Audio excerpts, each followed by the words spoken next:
Hello,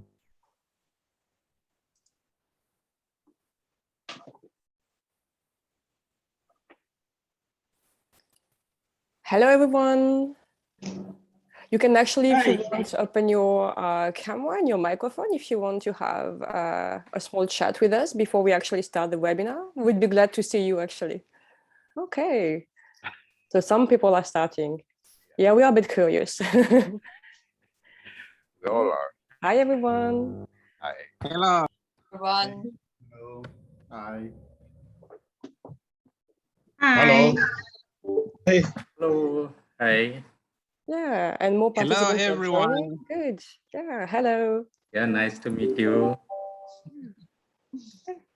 Okay, good. Yeah, I recognize some team coordinators here. Yeah, I'm starting to learn your names. Hey, good. Are you excited about the course? Yes, we are. Yeah. Yeah, Very much. quite exciting. Yeah. Yeah, that's why we are here. Yeah, good to see you motivated. Sophie, can you move ahead then?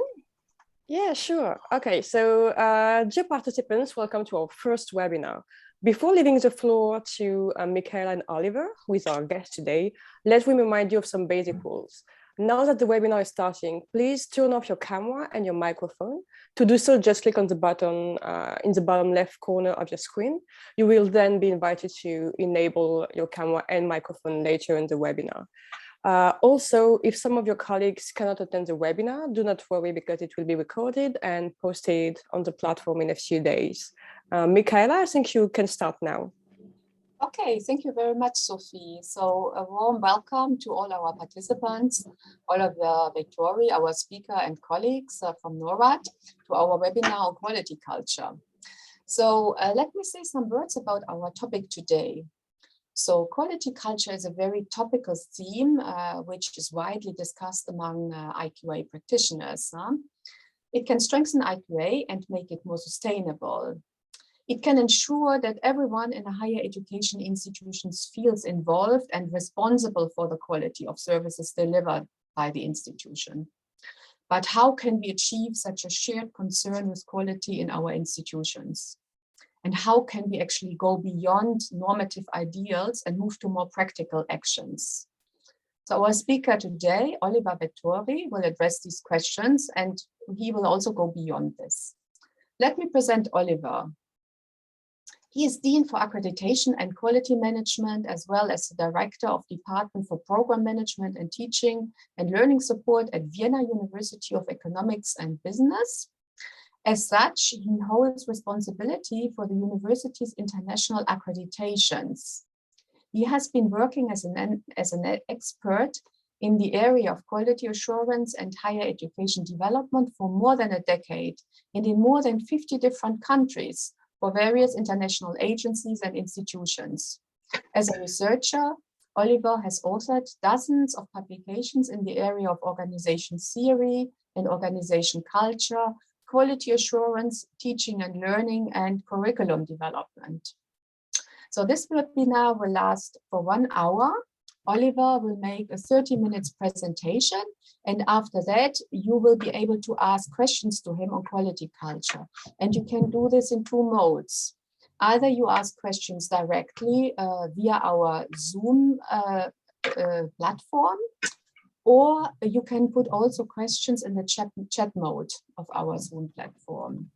Then Sophie will present these questions to Oliver later on. So Sophie will put actually also a link to a Google Docs in the chat this morning, so you can put your questions also in the Google Doc. So, and then I pass it on to Oliver to make his presentation. Oliver, the floor is yours. Excellent. Thank you so much, Michaela. And thank you very much for the very nice introduction, and most of all for your invitation to speak here in this webinar. A big thank you also to Sophie for all the support. Hello, everyone. It's nice meeting you. It's still a strange experience after the pandemic started, but I think we're all getting used to that. I'm Oliver, and I'd very much like to hear from you in the second half of the webinar So please don't be shy. And whenever there's something, doesn't even have to be a question, please also comment on things, because I think a lot of the things we can say on quality assurance need to be challenged and are here to be challenged. You see my background, a picture of the university campus where I'm currently working from, Vienna University of Economics and Business, but I will not talk about the institution. I would rather take a bit more of a broader view on quality culture, even though the quality culture concept has been something we've been working with for a very long time. So I'll just go into the screen sharing mode, because that's, let's see. Okay, you should now be able to see my full screen. So as Michaela has already mentioned in her introduction on quality culture, it is a very fashionable theme, but it's also not a new theme. So it very much emerged already in the early 2000s, and I'll come there in a moment, not give you a lesson in history, but it is actually already about 20 years old as a notion that becomes more prominent in higher education. And still it holds all these different kinds of promises. Still people love the idea of a quality culture and love to talk more about that than on quality assurance systems. And we will briefly touch upon why that is the case. So in a way, with the 20-year-old concept, with the 20-year-old notion, it's not about introducing it, it's about revisiting it. And so I also want to strike a balance between the more normative ideals that we find in the literature, in the discourse, but also in practice attached to quality culture, and then also some practical aspects. And part of what I'm going to say is infused by research, but part of it is just my professional experience, and these things are also going to blend together in this presentation. Let me start with a quote by Carl Weick, an organizational psychologist whom I very much admire for his works. Some of you might be familiar with it. He hasn't published that much on quality and quality management, but he did a couple of publications on that. And in one of them, in 2000, he was, quoting here, suggesting that portraying quality as a problem to be managed can, if this is really taken seriously, set in motion the very forces that preclude the realization of quality. Now, I'm not going to analyze the entire sentence with you. It's a fascinating sentence. And if you think about it, there's a lot of interesting things to reflect on that. In the same article, Carl Weick also says this focus on continuous improvement from a psychological point of view also creates some problems, because it suggests that it's never good enough. We always need to become better. And that from a psychological point of view can also be demotivating for people. So it's a very interesting paper and well worth reading. But this already shows why the quality culture concept made such a career from the early 2000s on. Because what we all don't want to have in higher education is something where there's too much focus on management, too much focus on bureaucracy, too much focus on procedures. And a lot of academics would argue that an overemphasis on quality assurance is actually lowering quality instead of helping to improve it. Of course, there's also a lot of political viewpoints in that, but this is one of the reasons why the quality culture notion became so prominent. And this is another quote from a German researcher and higher education manager, Ulf Ehlers, who was in 2009 then already claiming that there is this new era in quality management for higher education that we're entering. And that for a while already, we were moving away from a more mechanistic, more bureaucratic, more procedural, more managerial, to a more cultural view of quality and education. And this cultural view still holds all this appeal for people. Why? Because when you talk to people on quality culture, when you take a look at literature and case studies on that, there is this assumption all the time that this is about people getting happily together and working towards improving quality. This is not about processes and mechanisms. This is about people these are our people joining forces. Now, all of us who have been in higher education for quite some time, we know that collaboration is still something that is not that easy to achieve within higher education institutions. You have sometimes very specific research cultures, disciplinary cultures. People are bound to their scientific communities more than to their organization. So this is still something very difficult, but the appeal is there, and the idea that quality assurance and quality culture would actually help us to get that improved as well is really something. Personally, I'm not fully convinced, but we will get back to that later, that all the issues we have in terms of collaboration can be resolved through the quality culture idea, but we'll see that. What we also see in the literature is a lot of quality culture is something that we can build, like this temple. Yeah, and there are even metaphors used in literature that compare a quality culture with cathedral, with a temple, with something that we build and we make that culture visible. Now, this ties into an interesting discourse also in management theory, where you find those different ideas that an organization culture can be influenced and managed, and the opposing view that this is also something that is growing. But overall, I think all of us will have many difficulties actually setting our finger at something that is the culture of our institution. So even though the idea is we build something more beautiful than a quality assurance manual, it's still very unclear, and you find very few accounts on what such a culture would actually look like. Another notion that we frequently see in this regard is this notion that it is quality culture directs our attention to values. And many of you might already be familiar also with the work of Lee Harvey, another higher education researcher who has published a lot on quality and quality assurance.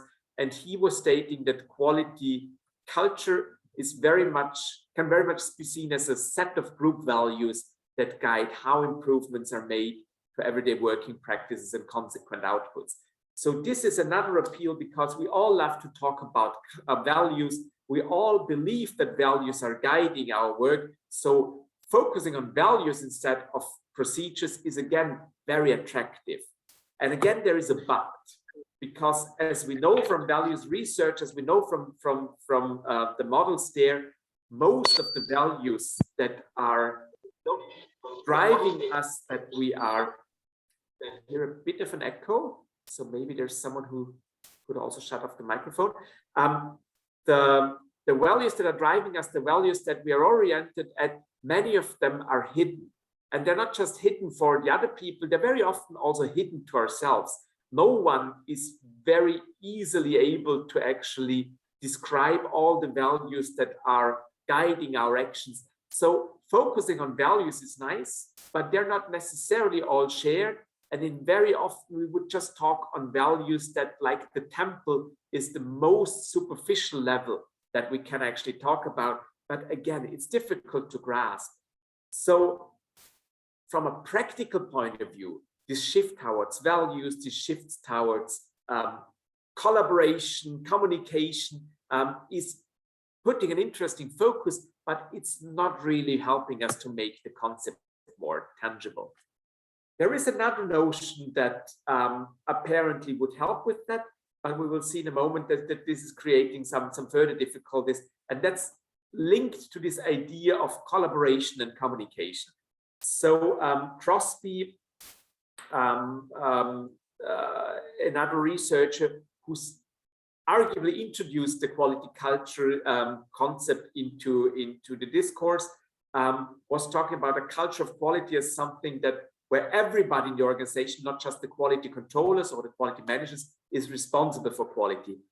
Another reason why there is this big appeal of the notion, but again, what does it mean being responsible for quality, and who sets the tone?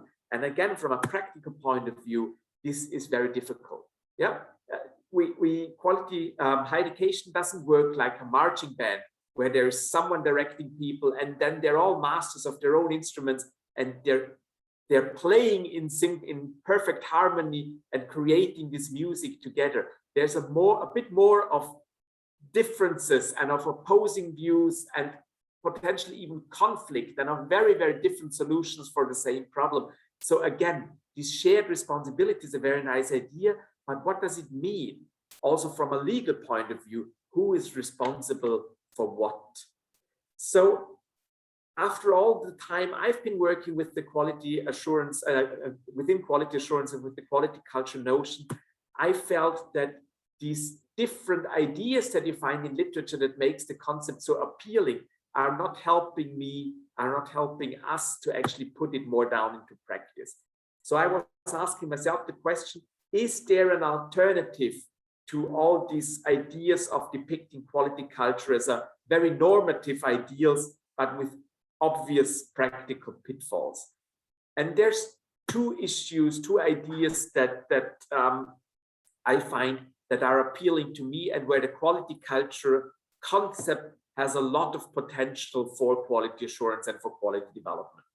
And one of those ways is a very academic one. It's actually making use of the quality culture concept as a tool, as a means for introspection. Yeah. I've been arguing for a long time, and I'm still fond of the idea that ultimately quality assurance is a lot about reflection. It is about reflecting where we're going. It's about reflecting if we're doing the right things, if we're doing things in the right way. This is something that is actually very much an academic virtue. And the quality culture concept can help us with this introspection. And a long time ago, I wrote a piece for the European University Association that contains more of this idea of the tool of introspection, and also contains lots of questions that we can ask ourselves there. And I have some of them here, and they are not very often discussed within a quality assurance discourse. So that's why I wanted to share them with you. One of the things that we can ask through the quality culture lens is what makes our institutions unique? And that's not just important for strategy, that's also important for building our quality assurance systems, because we would all argue we need tailor-made systems. So understanding what makes us unique, what makes us different from other institutions, will also help us to devise evaluation mechanisms and quality assurance procedures that fit the need we have in our institutions. What instruments and approaches do we actually already have in place without knowing about their actual value? That is something that is very common in quality assurance, and we hardly ever reflect on that. There is so many data gathering procedures. And I've seen so many institutions as a reviewer, as a consultant, who created these big data graveyards in quality assurance. And I'm not just talking about some data warehouse where the data is stored. I'm also talking about report after report that is created and no one is reading them, or people are just brushing through them, but it's not relevant for the decisions. So what processes are there that we keep for the sake of the idea we have on quality assurance, but we don't know what their actual effect and impact is? And quality culture can help us to ask these questions. In terms of communication, who do we listen to and who do we talk to? Yeah. We always hear that quality is a very relative concept and that there's many stakeholders, but I also often see higher education institutions that don't work with all the stakeholders. They work with representative systems. So for example, they talk with the people on the university board, but not necessarily to parents of students, not necessarily to employers in different areas, not necessarily to representatives from NGOs that don't have a formal seat. So who is it that we listen to? And again, quality culture can drive us to this question. What is important to the people around us? In another paper, I've done an analysis on the relativity of improvement, because what is good or better from my point of view might not be better from the point of view of the students I'm teaching, might not be better from the point of view of the dean I'm reporting to. So understanding what is important to them and not throwing around abstract definitions of quality, but really understanding where people are getting at with them. This would be very helpful to drive quality improvement forward. And last but not least, arguably it's all about improvement, but we are all in institutions where there is a certain inertia to change. So what do we want to change? But most important, what do we not want to change and why? And again, reflecting on that will help us much more to gain much more effectiveness, much more higher impact with regard to the PDCA cycle or whatever management cycle you use in quality assurance, instead of just blindly following that cycle. So I do believe these and similar questions that can be channeled through this notion of a quality culture, they will help us to actually create better QA systems. But there's also a second idea that I wanted to share with you, and the quality culture concept can also help us to shift the focus in our work and in our discussions. So instead of becoming a lens through which we reflect things like a camera lens, it can also be something where we actually put the spotlight on in a way. We can, through this, shift the focus from, and I've already mentioned this idea, collecting numbers to rather talking about them. We invest so much time into collecting numbers, but arguably improvement will only happen if people act on basis of findings. For this, the numbers need to be interpreted, interpretations need to be accepted, interpretations need to be leading into actions. That requires us talking about them.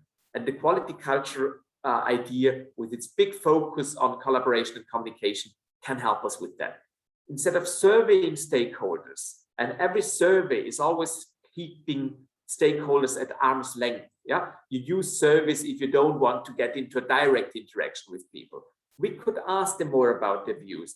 This would also go for more qualitative approaches, as you see in the same table. Instead of this very, very big focus on fixing a problem, the quality culture notion helps us to shift the focus to the priority of actually understanding what the problem is. With so many different viewpoints, this PDCA cycle is too preoccupied with creating an immediate solution based on surveys and evaluations we're doing. But first, as I said, through the talking about it, we need to understand what the problems actually are that we need to solve. And instead of defining responsibilities, which you find in every formal QA system, the quality culture approach helps us to enable ownership, to make sure that people create their own ways of doing things. But this also means to accept a bit more diversity. And this is not in line with the idea of the marching band that I showed before. Of course, there is always, and I'm not going to go into that into any detail, there's this big question, what does that actually mean ultimately for external quality assurance? And to this very day, external quality assurance and agencies are having a hard time with quality culture. They have come up with ideas of how to operationalize it and observe it.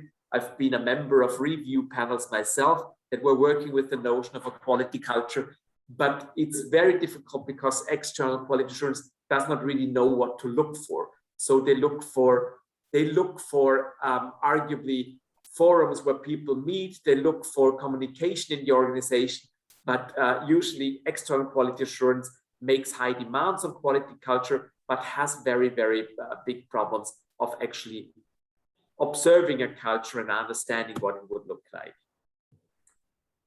Coming to being aware of time and coming already to the final part of my presentation, I wanted to also draw once more your attention to this, to the importance of communication within quality culture. And I think it has been coming through, simmering through during my presentation, that I do believe that communication is a key in making a quality culture work. And it's also one of the key elements that the quality culture concept helps us to focus on compared to other quality assurance concepts. And here I also wanted to share for once a few ideas from my own institution from how we interpret quality culture, following again Lee Harvey, who has once declared that quality culture is rather context, or can rather regarded as context than a set of procedures. At my institution, we are understanding quality culture as the social, in particular the communicative environment in which QA-related activities and processes are embedded. That doesn't mean that we don't focus a lot on the procedures and the processes and on the process of data gathering. You need to cover that. That's a big part of your system. But I, in my own role as Dean for Accreditations and Quality Management, and a big part of my team is rather focusing on how we are then dealing with the data. How do we make sure that we establish the right opportunities for people to meet, to discuss it, to negotiate a solution? Lots of our instruments are created in a way that they are actually about including the negotiation of follow-up actions already into the quality assurance procedure. And that's what I like to call the quality, the communication architecture that our QA system is built upon. So for us, this quality culture is very much a synonym for the communication architecture. Now, this is again a view from our university campus. And of course, this architecture has nothing to do with the idea of a communication architecture, but as a metaphor, it can also lead us there. Because what a good communication architecture in higher education needs are places to meet, and to have this exchange, are actually places where you formally negotiate things, but you also need like the cafeterias and the restaurants on a campus. You also need the places where you can more informally gather information, but also discuss certain things, because through this informal communication, a lot of the more formal ones can be prepared. You will need something like an aula, an auditorium maximum, like a stage where you can present good achievements, good practices. And one of the things we do in my own institution, we regularly try to call people before the curtain and show their achievements to the rest of the institution, because reputation and being visible is such a big driver and motivator for higher education professionals that for them, this is actually sometimes more important than the salary they get. And this is also about motivating them to continue their work on enhancement. These are just a few ideas. If you are more interested, I've been doing some work on communication architectures. Please drop me a note. I'll be very, very happy to share that with you. But summing things up within the last 2 to 3 minutes, what I do believe the quality culture notion ultimately helps us to understand and to better understand is the relativity of improvement. So what is good, what is better is a matter of perspective, and we need to understand those different perspectives, because otherwise we might well, instead of improving things, creating a worse situation, at least for some of the stakeholders. Very much related to that, we need to understand that stakeholder interests will clash and that many of our goals have conflicts. That starts in my own context, even on the policy level by the government, because some of the policies are in direct conflict to each other.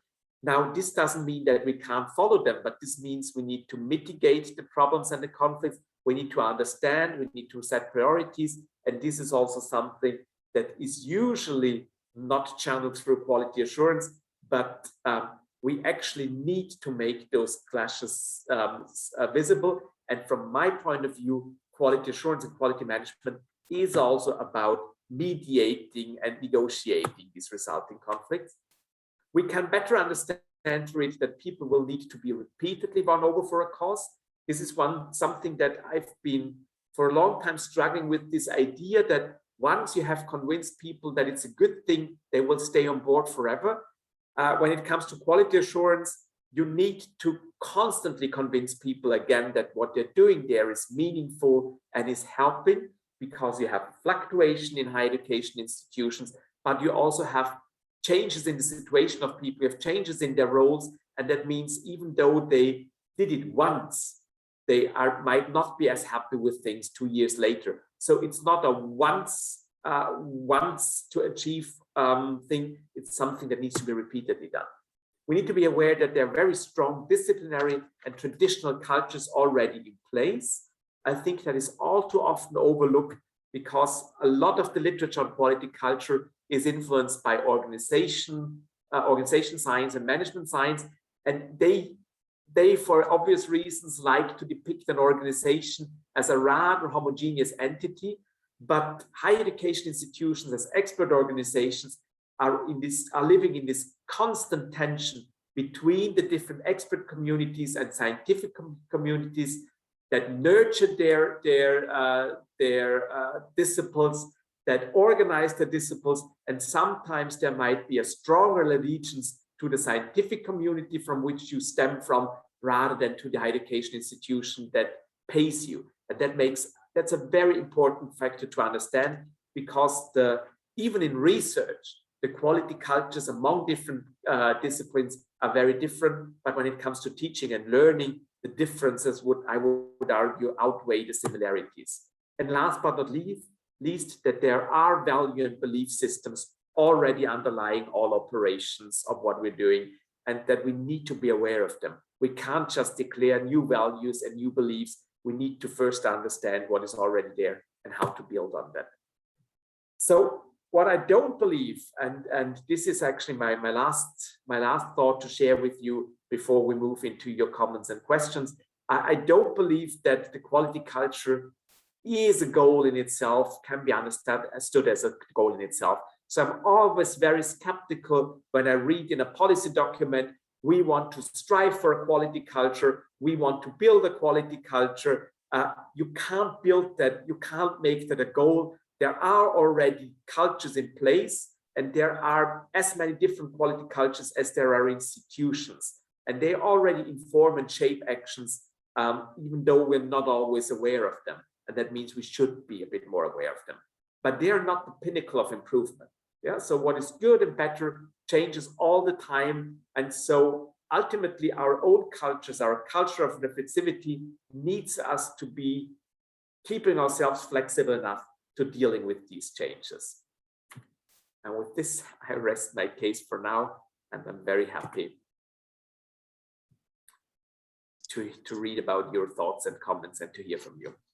Yeah, thank you so much, Oliver, for a very thoughtful presentation. I think what is important to note is that there's not one quality culture, but there are quality cultures. And they depend on different types of institutions, and they depend on different disciplines. At least they're influenced by disciplinary cultures. So I think that is really important to note. And if also the other idea, I think that if you want to drive quality culture, you have to conceive it as a social process, which is very much built on human interaction. And as such, it remains a moving target. It's not something that is, that you can grasp easily and put in motion, but it is a moving target, and you have to conceive it as a communication process. So I think that these are really strong ideas.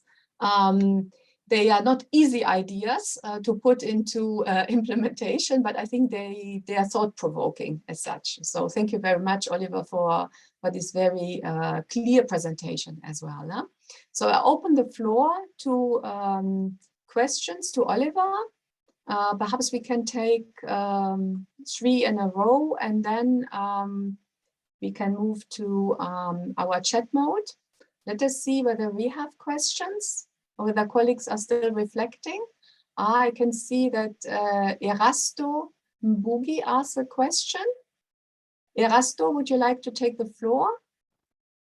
Yes, please. My name is Erasto Mbugi from Tanzania, Muhimbili University of Health and Allied Sciences. Thank you, Oliver, for your presentation, which to me has been a breakthrough into quality assurance issues within these learning institutions. I would have one comment that culture can determine quality at the university. Not about a single person, but a group of people working towards a given goal, but with the intention to reflect what they are doing to high standards, or to meet standards which are acceptable by other communities outside the university. But it is interesting that also you spoke of that the culture of quality can be built that people might be thinking differently, but when you come with ideas that repeatedly are explained to people, that if you do this, then you will improve in certain areas and make your institution unique or a reference for other institutions. This is what I would want to contribute by the time being. But one question, can a culture determine quality or quality determine culture? That is my question. Thank you. Yeah, thank you very much. Over to you, Oliver. Very interesting question. Very good question. First of all, I also do fully agree with your comment, Eras. So thank you very much for the comment. That was very, very helpful, much appreciated. I do believe it can be both ways, but I think from my point of view, and I think most of research and literature would also argue in that direction, it is rather the culture that influences quality than the other way around. Why? Because quality is it's an empty canvas. It's a very relative concept. So this is already driven by the implicit values, yeah? Because what we value, what we think important, what we think is important to be good or better, this is very much influenced by the culture from which we come from. And there's different, yeah, as Michaela very aptly pointed out, very many different cultures. But of course, through a specific setup of quality management and quality assurance, we will then also have an influence on the culture. So and you can see that from the UK example, for example, the way they have set up their quality assurance of research on the national level through the research assessment exercise. Yeah, some of you might know about that, but and the UK count among one of the most productive systems when it comes to research. But the way this quality assurance system is set up means that collaborations, for example, within an institution are not favorable because they don't bring any extra points. On the contrary, it means that a lot of interdisciplinary collaborations are not that favorable because they don't bring any extra points. So the way we set up quality assurance systems will have ultimately an influence also on the research cultures and on the teaching cultures. That's why I'm saying it's both ways around, but first it starts with the culture from which we already come from and what the values. So I would argue the influence in the one direction is the more imminent and the quicker one. Mm-hmm. Thank you very much, Oliver. Then I pass it to Muhammad from Makerere University, Uganda. Muhammad, the floor is yours. Thank you very much, moderator, and thank you, Oliver, for presentation as a set of group values that guide what we do. And the fact that quality is perspective. How do you handle situations where the external quality assurance agencies who appear to be regulators fail to appreciate the quality culture of different institutions, and they come up or they evolve policies ahead of practice, which policies appear to be cast in stone without any room for adjustment? Because if culture is a moving target and it is relative, then one would expect that these external quality assurance agencies appreciate the differences in the quality cultures across institutions other than coming up with a standard measure that seems to fit all institutions. So how do you handle that kind of contradictions? Otherwise, thank you very much. Back to you. This is Ngoma Mohammed from Makerere University Business School. Yes, thank you very much, Mohamed. So Oliver, the clash that can happen between external quality assurance by agencies and internal quality cultures. Yes, very good question again. I would give two answers for that. One of them it doesn't need to be an absolute clash. I've been working for about 15 different quality assurance agencies all across the world.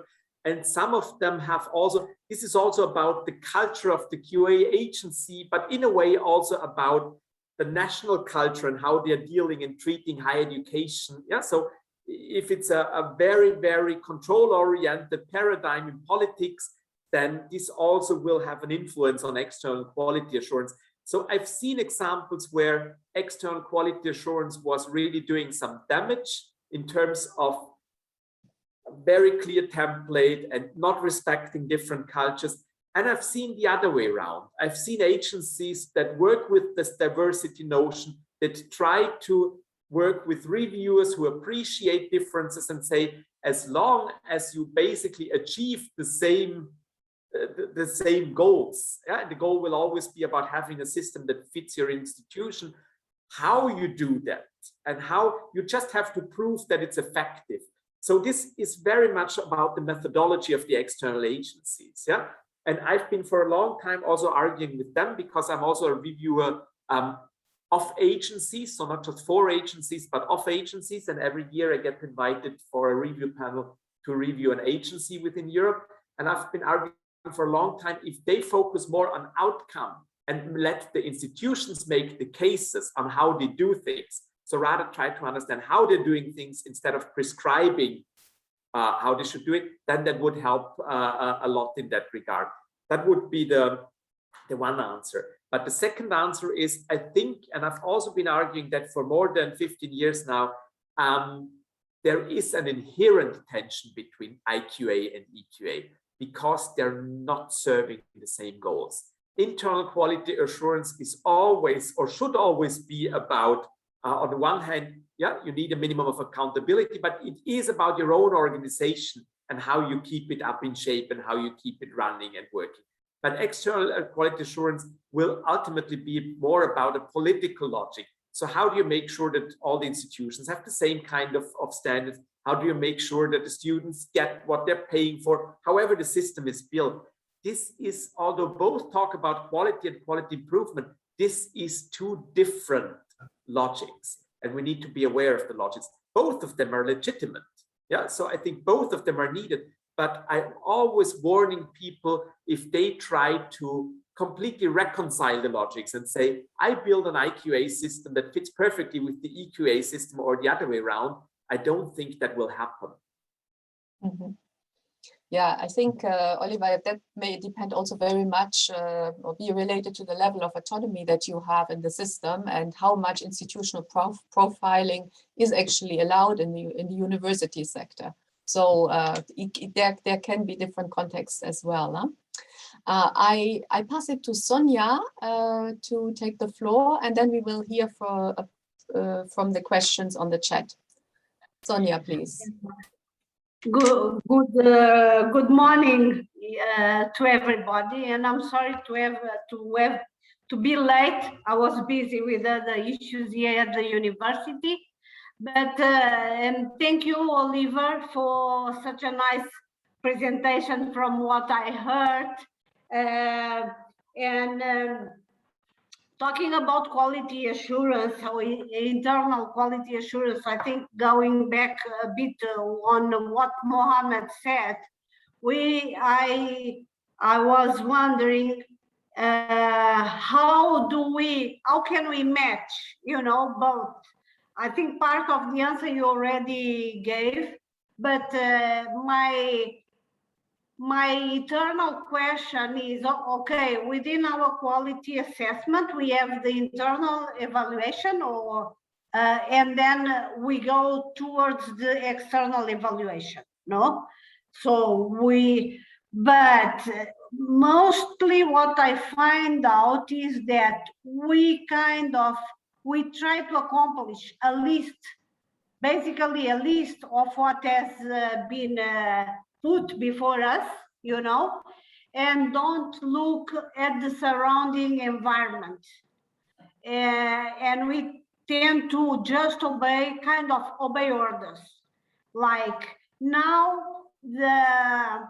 we are almost forbidden to to recruit bachelor degrees for our universities. And I mean, in part, yeah, I can understand, but then on the other side, which for us, especially as we are very young university, it doesn't allow us to look into what our students are able to and recruit them as potential professionals, as researchers or lecturers, you know, so that they go through a mentoring and monitoring phase and go into assistantship, and then they build up, and we build ownership of the university, because most of us came from other parts of the country or were recruited already with our own background. And we started this process, and now I face challenges because I was thinking, okay, let's bring up the best students from our different faculties, put them as monitors with our formal lectures and our lecturers, so that they can build up and grow from there. So I feel I think this is a very challenging system. The other side is, as I told you, we obey to the list, but we don't look to the surroundings. We might go to, as I am an external evaluator or assessor also, I was faced with the challenges, okay, going to a certain faculty from another university within my field and say, yeah, okay, there's a lab, but the lab doesn't fit the standards anymore, because this lab is already very old compared to what we have now. And at the end, that evaluation, the type of quality evaluation I give or I provide, is not taken into account. For the external evaluator, yeah, there's a lab and that's it. So 0 to 1 point, you know, and you check the level. For instance, now we are being how do you say, harmed because we don't have the percentage of PhD professionals in our university. Yeah, we started 12 years ago. How can we have already 70% of our lecturers as PhDs? If they were recruited from their basic level, some went to their careers, came back to replace others, and so we are building up, you know. How do we, I'm very curious sorry to keep you long, but those are basically my concerns or my challenges. Yeah. Thank Oliver, you. Thank you very much, Sonia. I pass it quickly on to Oliver. Oh, thank you, but there's little what I can say, because I do understand the challenges, Sonia, and I think there are big challenges. And this happens, that's what I meant. This happens in a system where when external quality assurance is too prescriptive or too normative. Yes. So, so the idea, and I think that's something to be important to understand, but I've been arguing that for the agencies as well, they also need to have a reflective culture, and they need to be aware of the impact they have on that, which is, and that's not true for all the points in the world, but there is a reason why within the European system, when all the agencies need to be checked again, the European standards and guidelines, there is also a standard in there that talks about the internal quality assurance of the external quality assurance agency, because they also need to build up a system where that works. So I can't help with the concerns you raised, because I think they're very legitimate and very valid. But I can only advocate a system where the external quality assurance also are, to a certain degree, accountable for their role in actually helping to improve quality or not helping. Yeah, thank you. Yeah. Thank you very much. Thank you so much, Oliver. Then I'll pass it to Sophie to perhaps present some questions from the chat. Yes, indeed. So we have 3 questions in the chat. Here is the first one from Eldred. How do you get everybody in the higher education institution to feel responsible for quality in an environment that is largely indifferent to quality assurance? That's a good question, but it also helps me to actually point out a difference. There's a difference between quality and quality assurance. And most of the time when this question is raised, it is about how do we get people on board with quality assurance? Because most people in higher education will have an intrinsic motivation towards quality. I'm not saying everyone, but most of the time you don't want to be a bad teacher. Some people are not very good at teaching. But I have not encountered many who were happy about not being a good or well-liked teacher, because you're standing there in front of the students, you get the feedback, you get the remarks. So unless your culture is a culture that is very top-down and the students don't have a voice and they have to live through it, it's not a good experience not being liked or appreciated by your students. So the question for me has never been, how do we make sure that people feel responsible for quality? Because this is a question of recruiting the right people, educating the right people. This has nothing to do with the QA system. It starts with what kind of professors do you recruit? What kind of goals do you set for your own staff? What kind of culture do you establish in your own institution? That's the quality part of it. And when it comes to quality assurance, how do we make sure that everyone feels responsible for quality assurance? My eternal argument is, why should we? Quality assurance at the end, as quality assurance, is a technical thing, it's a technological thing, it's also very technical professional language. So in my institution, to sum up what I wanted to say, I hope it becomes clear. We are not talking about quality assurance with the faculty. There's a reason why my department is not called quality management, and you will find that impression nowhere, just in one job title of mine. We call it rather program management, and teaching and learning improvement, because this is what people understand and they can buy into. Quality assurance, they don't. So coming back to that, there's a lot of ways of trying to make people feel responsible for quality, but if they don't do so in the first place, they're wrong in higher education. And there's limited ways of making them feel responsible for quality assurance, but I would say that's not necessarily the goal. All right, so thank you very much for your detailed answer. We have another question from Levi. What actions do you recommend to cultivate a quality culture in a higher education institution? Oh, you're muted, Oliver. Can you repeat it again? Yeah, sure. So Levi was asking more of a concrete questions, actually, in terms of actions, because he was asking, what actions do you recommend to cultivate quality culture in a higher education institution? Well, as I said, and it comes back to the core of what I wanted to convey, there is already some kind of quality culture in place. So cultivating it means to first be clear of what is there, and then also be clear, where do you want to go? You could have a very, and some of your comments indicated that you can have a very compliance-oriented quality culture because your external forces are so strong that you need to feed all these reporting requirements and to meet all the standards.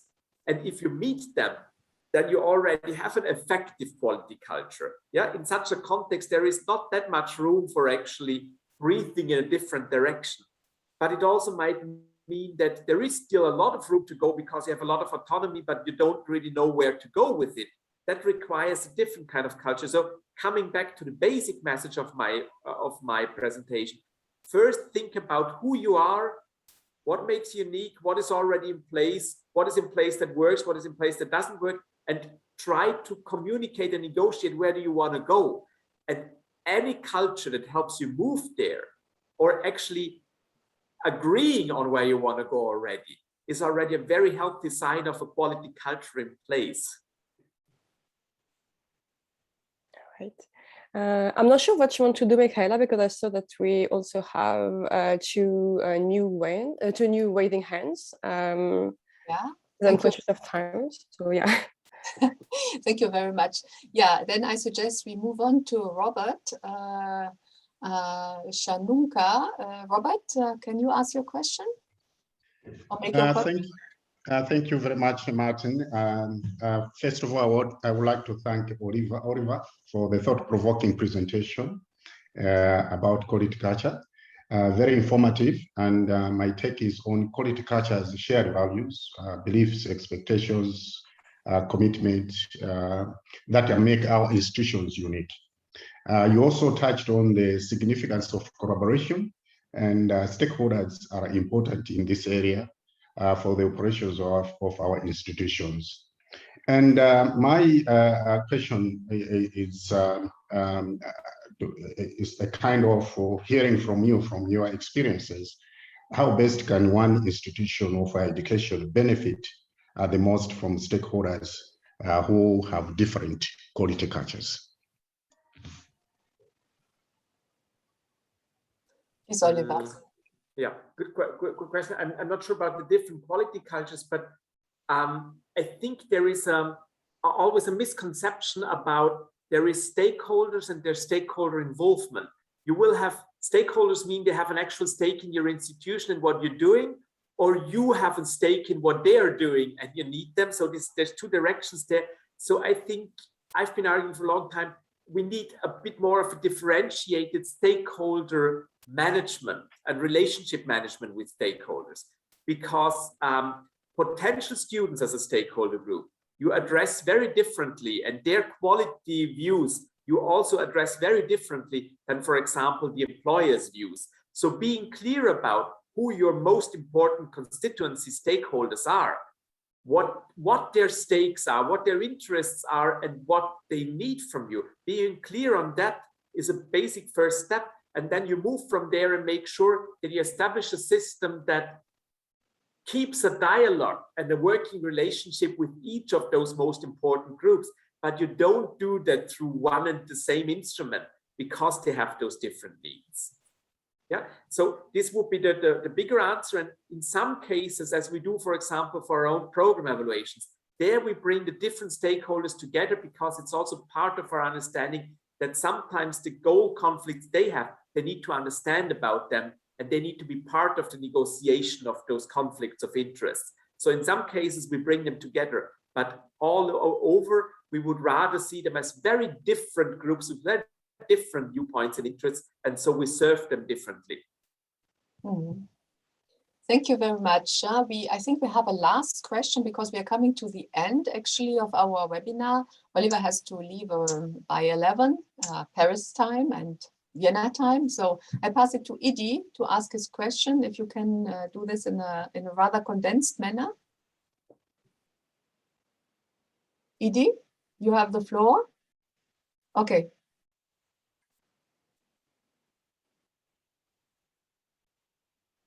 We cannot hear you, Idi. I think you are muted. Idi, you are muted.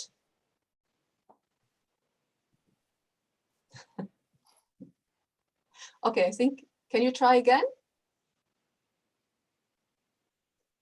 We still cannot hear you. We cannot hear you, Idi, unfortunately. I can see Idi's comment or question in the chat, Michaela. So if I maybe I address that as a way around. So this is a very relevant point that there is a tension in restoring a universal reputation, in image building, and then also exposing the real picture. So I would argue, don't do that. And I've been arguing for a long time. That's why I'm saying it's two different logic: external quality assurance and internal quality assurance. Do we show all of our problems and the dirty underwear to the external quality examiners? No, we don't. But we show them, of course, some of the problems which we already want to tackle anyway. And if they find the other problems, it's fine. Because what we don't want to do is we don't want to get more external pressure on resolving those issues. But that does not mean that we should not clean the dirty underwear, to stay with that picture. So it's a bit of a game, yeah. And the game means, and it's not about playing, but it's this So IQA is about finding out those problems and improving your institution. IQA to EQA means to legitimately feed them with information and help them with the external examination. But I would keep the logic separately. I'm just saying, don't sell yourself better than you are and not tackle any problems. That would be lying to yourself. But it can be also damaging if you put everything out in the open. So again, I would say different processes for the different goals there, and then you're covered in both directions. You have some face saving to the outside world while also addressing your issues internally. Mm-hmm. Thank you very much, Oliver, for these very practical guidance also on how to reconcile external and internal quality assurance, and your very strong point about the different logics behind the two. Just a final word to say that this webinar is recorded, so it will be available on the course platform, and also to inform you that we will continue our debate, our discussions on quality culture in an online debate that starts this afternoon. So you will receive a message from us to launch a debate, and we are looking forward to your strong interactions. So let me thank you, Oliver, for sharing your ideas very clearly and very provocatively in a way, to think differently about quality culture. But I think it's important sometimes to deconstruct a little bit, to reconstruct more comprehensively, if I may say. So thank you very much for the presentation. Thank you everyone for your participation, and I think for the very interesting questions.